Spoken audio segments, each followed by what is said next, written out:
lo que nos toca hacerlo, traten de hacer su laboratorio para que puedan leer la ley del impuesto único sobre inmuebles. Si tienen alguna duda o tienen algo que quieran preguntar, pues con mucho gusto lo vamos a resolver. Hoy vamos a comenzar el punto número 4.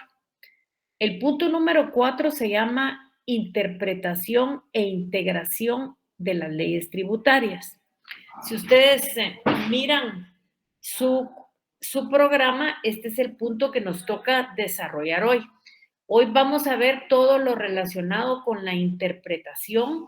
Vamos a comenzar la integración y el martes de la semana entrante, primero Dios, ya vamos a concluir el punto para que sea el examen parcial de 4 puntos del programa. Yo no sé si ustedes ya tienen el calendario que nos enviaron, pero resulta que en el último calendario que enviaron, los exámenes comienzan el 23 de agosto. A nosotros concretamente nos toca el 29, que es martes 29 de agosto, y el horario va a ser ahora en la jornada nocturna. Todos los exámenes van a ser a las 8 de la noche. ¿En dónde van a ser? Va a ser de manera virtual en la plataforma o medio de evaluación que nosotros tenemos a la vista. Yo les voy a dar el día martes toda la información para que podamos estar listos para someternos al examen. Yo me imagino que cuando ustedes oyen lo que es interpretación e integración de las leyes tributarias, lo primero que se han de preguntar es, ¿y esto qué es? Pues esto es, muchas veces ustedes encuentran que hay normas jurídicas que se pretenden aplicar a resolver casos concretos, pero cuando se quieren aplicar, resultan ciertos problemas. ¿Cuáles son esos problemas? O situaciones, como los denominan algunos estudiosos. Resulta que la ley no es clara, que la ley no es precisa, que es obscura, que no tiene alcance, que no tiene el alcance que se le quiere dar, o que su expresión es diversa o diferente a la intención del autor. Permítanme un minuto, solo voy a ponerle el cargador a la computadora. Un momentito.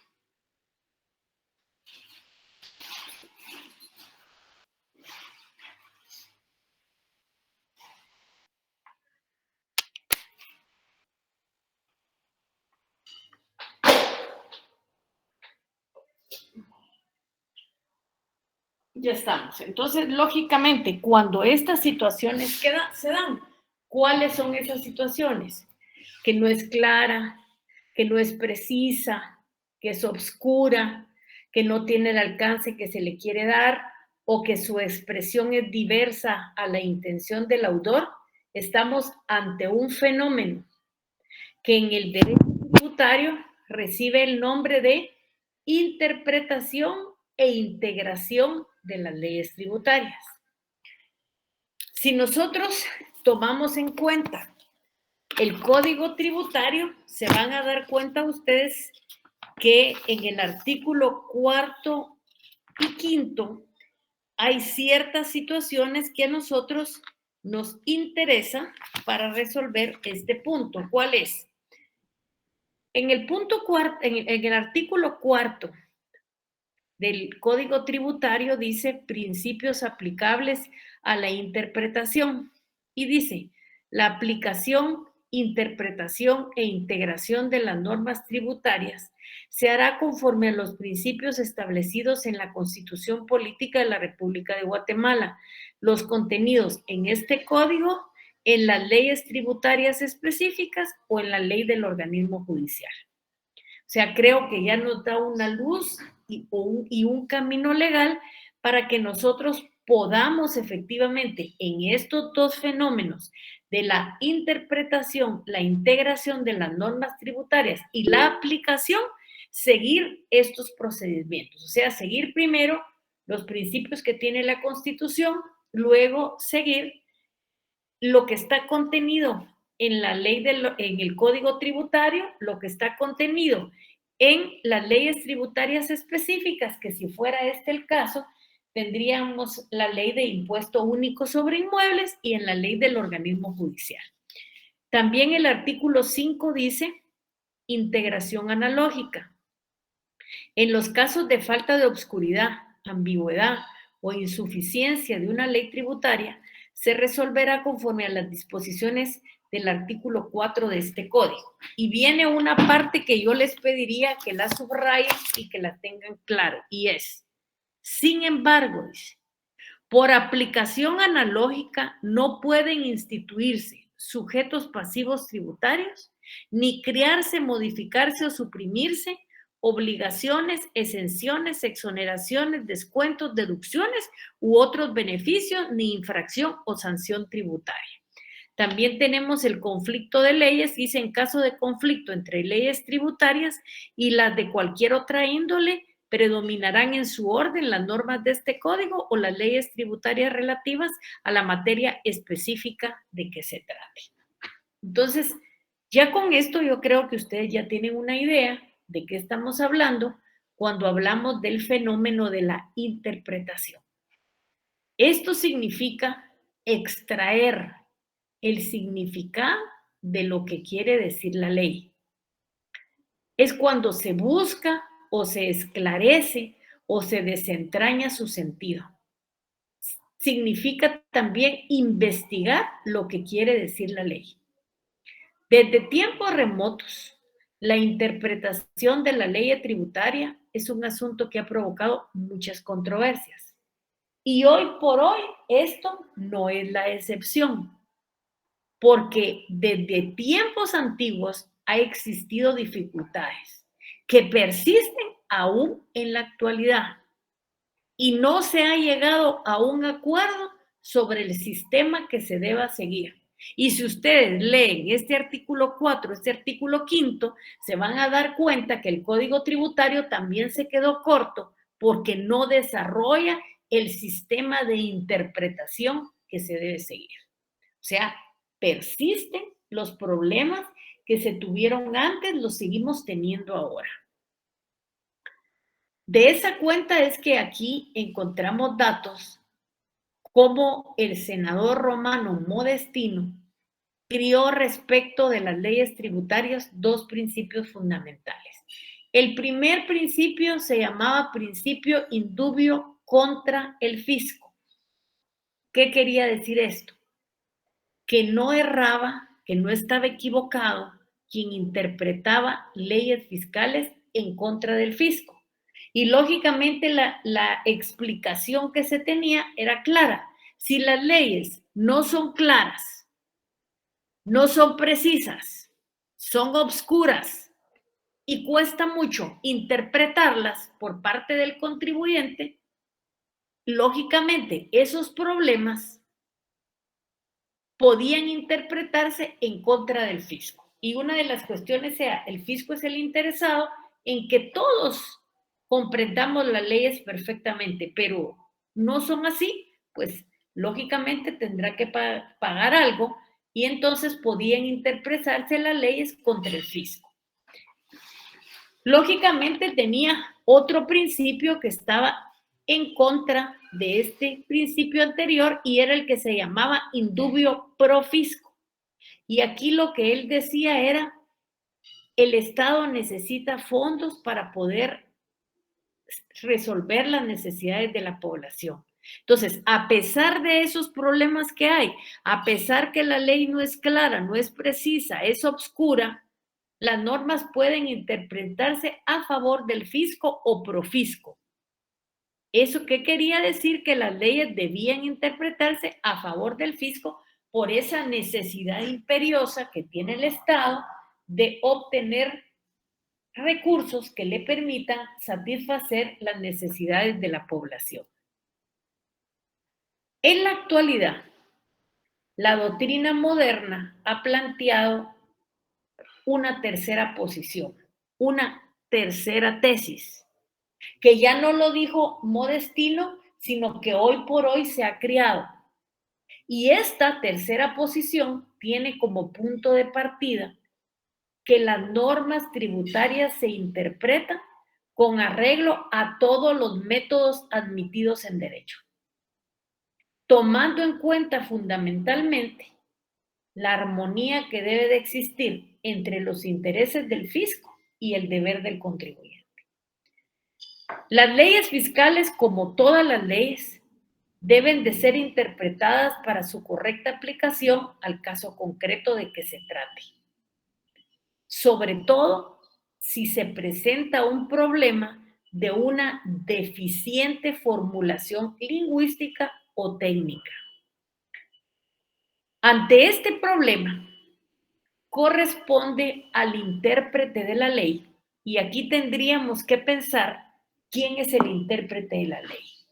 Pues el intérprete de la ley puede ser un magistrado de lo contencioso administrativo en materia tributaria, un juez que tenga que ver con los delitos tributarios y aduaneros, un funcionario de la Superintendencia de Administración Tributaria, un funcionario de las municipalidades, un trabajador administrativo, un consultor, y en el caso de ustedes, que ahora son los estudiantes que están interpretando e integrando la ley. Lógicamente, al intérprete, que pueden ser todas esas personas, le corresponde atribuir a la norma jurídica una significación correcta. Y aquí nosotros tenemos que poner énfasis en que quien interpreta la ley, que puede ser un magistrado, un juez, un funcionario, un trabajador administrativo, un consultor o un estudiante, debe con frecuencia cumplir el silencio de la misma. Y también corresponde corregir su fórmula poco feliz. ¿Qué quiero decir eso con corregir su fórmula poco feliz? Pues corregir esos problemas que tiene la ley. ¿Qué problemas puede tener la ley? Que no es clara, que no es precisa, que es obscura, que no tiene el alcance de lo que quiere decir el autor de la misma, o que va en contra de la intención que en su momento determinado tenía el autor. Y aquí nosotros debemos de detenernos un poquitito y reflexionar sobre esto. Partiendo del punto que la ley es una voluntad, esa voluntad tiene una finalidad. ¿Y cuál es la finalidad? Satisfacer una necesidad jurídica. Entonces, su interpretación no puede ser más que dar forma a esa voluntad como una manifestación de aplicación. Eso es lo que le corresponde en el caso que nosotros seamos los intérpretes de la ley. La interpretación, ¿qué supone? ¿Qué hago yo cuando interpreto la ley? Yo cuando interpreto la ley estoy investigando. ¿Y qué estoy investigando? Lo que el legislador ha querido decir. Y ha dicho efectivamente en una particular regla de derecho que está contenida en las normas jurídicas. Son 3 los métodos de interpretación en materia tributaria. Pero si ustedes revisan la ley no tiene ninguno. O sea, estos métodos de interpretación son el contenido de la doctrina que debió haber estado plasmada en el Código Tributario. ¿Para qué? Para que el contribuyente, para que el funcionario, para que el juez, que es el intérprete de la ley, no tuviera ninguna laguna y la pudiera aplicar sin ningún tipo de problema. Esos métodos de la interpretación puede ser el método restrictivo, el método estricto o literal y el método analógico. El primer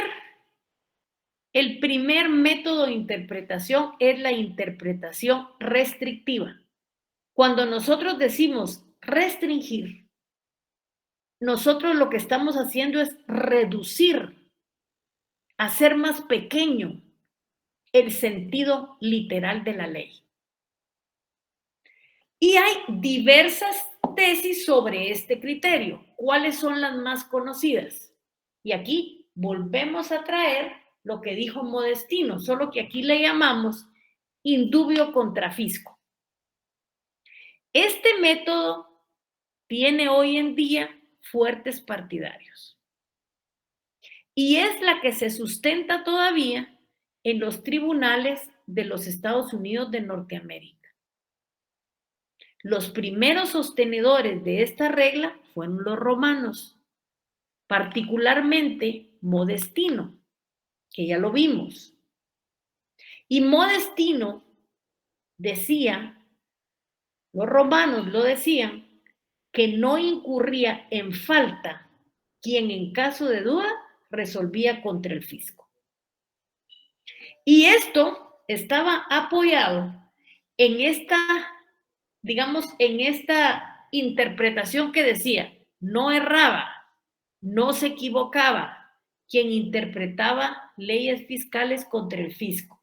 ¿Por qué? Porque el fisco es el primero que debe de estar interesado en hacer normas claras, que se entiendan, para que el contribuyente las pueda aplicar de manera correcta. Lógicamente, los italianos estudiaron estas posiciones de Modestino, que son parte de la interpretación restrictiva. Y ellos, ¿qué decían? A ver, ¿qué argumentaban los italianos? Ellos decían que si el legislador es el autor de la norma, el poder público debe sufrir las consecuencias cuando se emite una norma obscura o deficiente. Y la explicación que ellos daban era, pues siendo los tributos cargas que se imponen a los particulares, en caso de obscuridad o de duda, debe de estarse por la no imposición. Y aquí hoy nosotros lo podríamos como entender que en caso de duda no deberían de pagarse impuestos. Eso es lo que decían en ese momento los italianos. Y decían, algo tiene que pagar el fisco. Tiene que sufrir las consecuencias de su ineptitud. ¿Y cuál es esa ineptitud? En hacer normas obscuras o deficientes, que lógicamente dificulten el cumplimiento por parte de los contribuyentes. Luego había el otro principio de Modestino, que aquí es una doctrina, que era indubio pro fisco. Y aquí ellos se basaban fundamentalmente en que el Estado moderno no establece los impuestos para enriquecerse.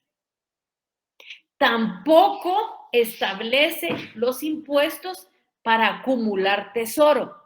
Y ellos le llamaban a los impuestos contribuciones, sino que solamente se exigen hasta donde lo requieran las necesidades públicas. Y aquí ellos le están dando un valor a la necesidad pública. Entonces quiere decir, aunque las leyes no sean claras, no puedan interpretarse, debemos de interpretarlas pro fisco. ¿Por qué? Porque las necesidades del Estado, el Estado las tiene que llenar. Esta tesis ha sido criticada a lo largo del tiempo. ¿Y por qué ha sido criticada? Porque nadie está obligado a pagar más de lo que legalmente le corresponde. Luego, lo que unos dejen de pagar por errores o por lagunas de ley, no tiene por qué afectar a los demás. Las leyes deben interpretarse a favor del fisco, decían ellos, por todas esas circunstancias, y una de las circunstancias es porque el fisco tiene que satisfacer las necesidades de la población. Pero como en todo, siempre hay una situación componedora, apareció una tercera tesis, que es la mixta. ¿Y cuál es esa? Que tiene una parte del indubio contra fisco, pero tiene una parte del indubio pro fisco, que busca fundamentalmente la armonía. ¿La armonía entre quién? Entre el deber de los contribuyentes y los intereses del fisco. Entonces, lógicamente, esta tercera tesis sostiene que hay que buscar esa armonía. No debemos de ser tan tajantes, decían, sino que debemos de ubicarnos en esa teoría que nos permita buscar esa armonía entre el contribuyente y el fisco. Ahora tenemos la otra clase de interpretación y es la estricta o literal. Esto significa evitar la interpretación analógica. Y me gustaría que nos vayamos al artículo número 5 y dice, integración analógica. En los casos de falta de obscuridad, en los casos de falta, obscuridad, ambigüedad o insuficiencia de una ley tributaria, se resolverá conforme a las disposiciones del artículo 4. Pero subrayen este pedazo que viene y dice, sin embargo, por aplicación analógica, no puede sustituirse sujetos pasivos tributarios. La ley si dice contribuyente, yo no puedo entender que sea heredero. Si dice el dueño del inmueble, yo no puedo entender que sea el que tiene el usufructo. La ley tiene que decir ese sentido. Yo no puedo aplicar la analogía ahí. Tampoco puedo crear, modificar o suprimir obligaciones, exenciones, exoneraciones, descuentos, deducciones u otros beneficios, ni infracciones o sanciones tributarias. ¿Qué es interpretar estricta o literalmente? ¿Qué es? Esto es asignarle a la norma el alcance manifiesto o indubitable que resulta de las palabras empleadas. Quienes siguen este método expresan que los sistemas de interpretación admitidos por el derecho en general no son aplicables a derecho tributario. ¿Por qué? Porque dada la naturaleza especial que tienen sus normas, estas solo se deben de interpretar en términos literales, en un modo rígido y estricto. Y aquí nosotros tenemos que llegar a esta conclusión que el derecho tributario es más taxativo que cualquier otro. El derecho tributario está basado en principios constitucionales. El derecho tributario tiene precisión y exactitud. Así es como nosotros lo debemos de aplicar. Y esta interpretación tiene como ventaja, esta literal, que se pueden ver más fácilmente o destaca los defectos que tiene la ley, los errores, las obscuridades o las lagunas. ¿Por qué? Porque lo estamos haciendo en sentido estricto o literal. El literal es lo que está contenido en las normas tributarias. Y luego tenemos la interpretación analógica. Es quererle dar un significado que la ley no tiene. El artículo 5 del Código Tributario ya dice que no puede interpretarse analógicamente y nos pone cada una de las situaciones en donde están los sujetos, las obligaciones, las sanciones. Y este método dicen que es peligroso porque su elasticidad permite hacer extensiva una disposición a situaciones que no eran la intención del legislador gravar o regular. Por su sola semejanza, esta interpretación violaría el principio de legalidad. De todo lo que hemos dicho podemos llegar a varias conclusiones. ¿Cuál es la primera conclusión? Que las normas de la ley tributaria deben interpretarse en forma armónica y no aisladamente. con la finalidad de dar a la ley una unidad conceptual entre su finalidad y su aplicación. La otra conclusión es que por su naturaleza específica, solo denme un momentito, voy a tomar agua.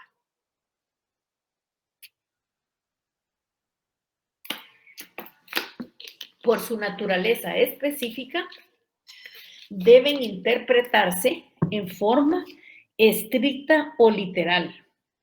Las normas que señalan el sujeto, el objeto, la base, el momento del nacimiento y del pago del crédito fiscal, las exenciones, las obligaciones, las infracciones y las sanciones.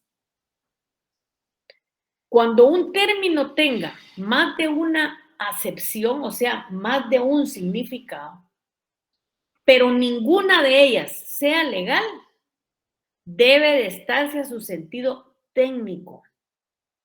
Solo cuando una norma legal dé una acepción distinta a la de la ciencia o a la que corresponde el término, se estará en su sentido jurídico.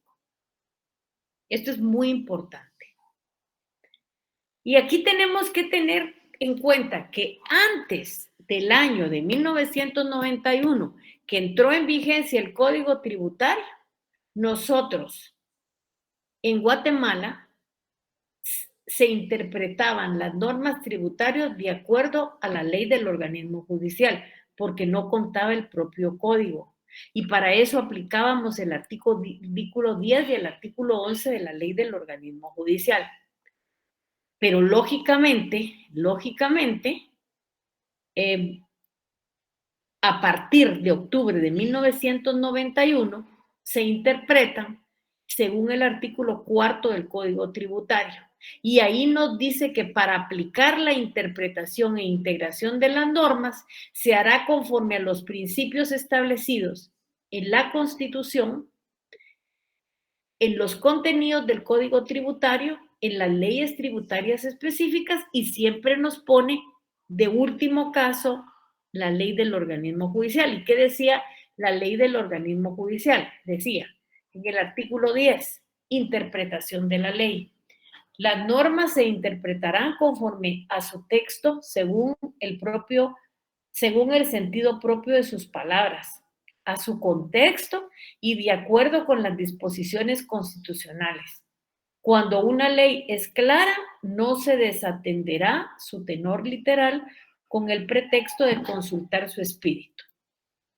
El conjunto de una ley servirá para ilustrar el contenido de cada una de sus partes, pero los pasajes de la misma se podrán aclarar atendiendo el siguiente orden: a la finalidad y al espíritu de la misma, a la historia fidedigna de su institución, a las disposiciones de otras leyes sobre casos o situaciones análogas, al modo que parezca más conforme a la equidad y a los principios generales del derecho.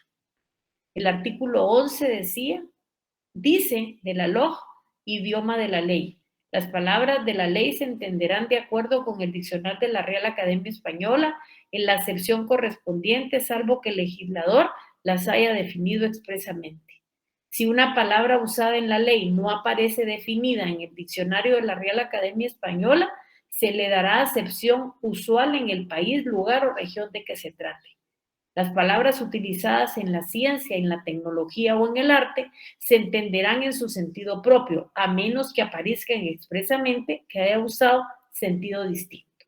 Si ustedes se dan cuenta, aunque tengamos ese punto de último, la utilización de la interpretación y la integración de acuerdo con la ley del organismo judicial, es más clara que esos dos artículos que tiene el Código Tributario. O sea, seguimos peor en este tema de la integración e interpretación de la ley. Aquí es importante agregar esto, y creo que ustedes lo entienden perfectamente bien, y es que la redacción utilizada en el Código Tributario no es claro, origina confusión. ¿Por qué? porque si ustedes se dan cuenta, no siguen ningún método de interpretación, no sigue la interpretación restrictiva, no sigue la estricta, no sigue la analógica, no sigue nada, solo tiene dos principios generales que nos da, es el artículo 4 y el artículo 5. Entonces, estamos como comenzamos, ¿por qué? Porque no es claro y hoy por hoy lo que nos da es mucha confusión. ¿Dudas, preguntas de este fenómeno de la interpretación? Sí, decía buenas noches, así rapidito. Solo digamos, en el párrafo ese, sin embargo, por aplicación analógica del artículo 5, bueno, dice, se utilizan otras codificaciones, la Constitución, por ejemplo, pero tampoco se pueden inventar cosas que no están codificadas, ¿verdad? Ese es el asunto, ¿verdad? Exactamente, o sea, no, si usted mira ese pedacito del 5 donde dice, sin embargo, por aplicación analógica no puede instituirse sujetos pasivos tributarios, ni crearse, ni modificarse o suprimirse obligaciones, excepciones, exoneraciones, descuentos, deducciones u otros beneficios. Y si usted lee el 239, que es el principio de legalidad, dice que todo esto tiene que estar claro en el contenido de la ley. Por eso es que decíamos que esa manera está en contra, lógicamente, del contenido del principio de legalidad. Allá, gracias, licenciada. No tenga pena. ¿Alguna duda, alguna otra pregunta? Bueno, ahora vamos a ver el otro fenómeno. Y el otro fenómeno es la integración. ¿Por qué es importante este tema? Porque hay varias instituciones que no se encuentran contenidas en ninguna norma jurídica. Lógicamente, el no estar contenida en ninguna norma jurídica, lo que provoca es las llamadas lagunas de ley. ¿Qué son las lagunas de ley? Es que hay ciertas situaciones que no están contenidas en la ley. Digamos, por ejemplo, si ustedes se ponen a leer la ley de herencias, legados y donaciones, esa ley no nos define qué es una herencia, no nos define qué es un legado, no nos define cómo se puede seguir el proceso sucesorio. Entonces nos tenemos que ir a aplicar otra ley que es el Código Civil y el Código Procesal Civil y Mercantil. Porque con lo contenido ahí podemos solucionar perfectamente esas lagunas de ley que no están contenidas en las leyes tributarias. Entonces, cuando nosotros integramos una ley tributaria, ¿a dónde debemos de ir o qué es el aspecto que tenemos que tener claro? Lo que tenemos que tener claro es que la integración consiste o significa llenar o colmar una laguna existente en la ley. ¿Cómo la lleno? ¿Cómo la colmo? Mediante la búsqueda de otra norma que se pueda aplicar al caso concreto. Y aquí nosotros tenemos que tener claro que lo que pretendemos con la interpretación, con la integración es llenar un vacío. ¿En dónde está ese vacío? En la ley. ¿Y cómo es que yo voy a llenar ese vacío? Mediante la búsqueda de una norma que sea aplicable al caso concreto. Entonces, quiere decir que cuando nosotros querramos integrar, tenemos que irnos, y aquí nos hace falta, aquí lo vamos a poner, aquí nos hace falta de una vez, ¿qué sería? Aquí nos hace falta lo que es el contenido de leyes específicas. ¿Sí? Leyes específicas. Y la ley del organismo judicial. ¿Por qué? Porque es de conformidad con lo que dice el artículo 4 y dice, la aplicación, interpretación e integración de las normas se hará conforme a los principios establecidos en la Constitución Política de la República de Guatemala, los contenidos de este código, las leyes específicas y la ley del organismo judicial. Entonces, la integración está supeditado a este aspecto que está contenido en el artículo 4 de nuestra Constitución. A ver, dudas, preguntas del impuesto único sobre inmueble, de lo que estamos viendo, aquí estoy a su disposición. Dudas, preguntas, comentarios.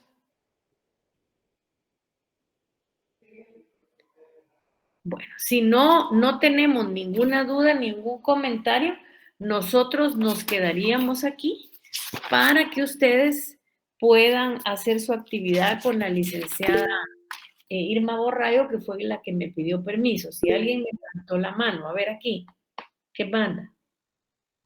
Licenciada, buenas noches. En este caso, pues es una consulta personal.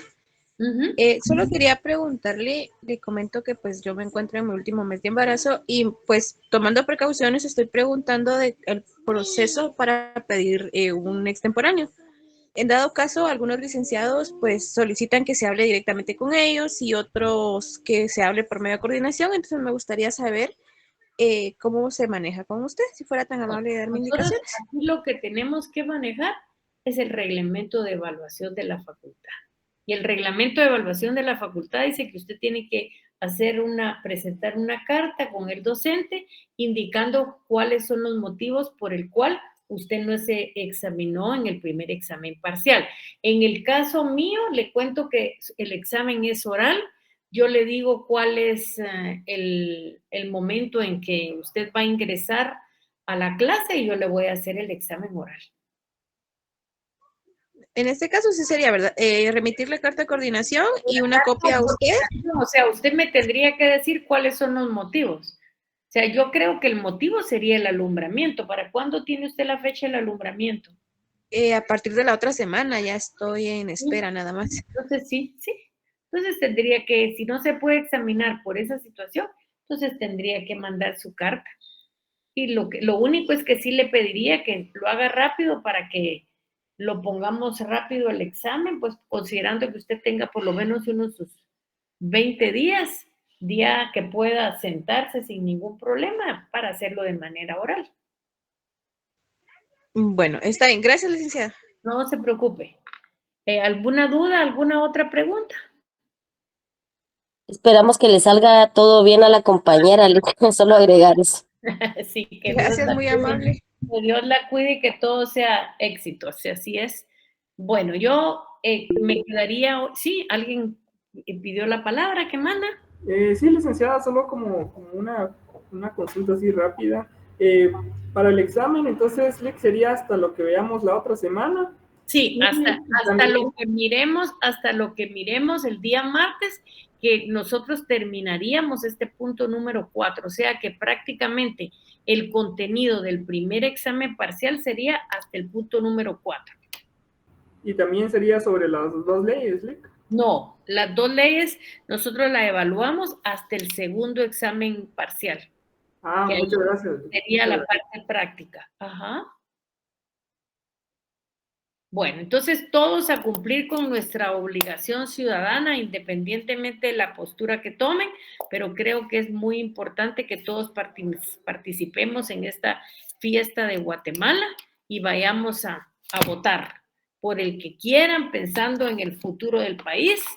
Creo que ustedes ya están en una posición de abogados, ya los españoles ya vinieron, ya nos dieron unas veces espejitos y creo que ya a estas alturas del partido ustedes ya saben cómo es la cosa. Yo no les voy a decir por quién deban de votar porque creo que esa es una convicción propia, pero sí es muy importante que ustedes participen, que los que se comprometieron a fiscales cumplan porque el abogado tiene que ser cumplido y si da su palabra tiene que cumplir con su palabra. Así que, por favor, participen en esta fiesta cívica, independientemente de por quién lo vayan a hacer. Creo que es una obligación ciudadana.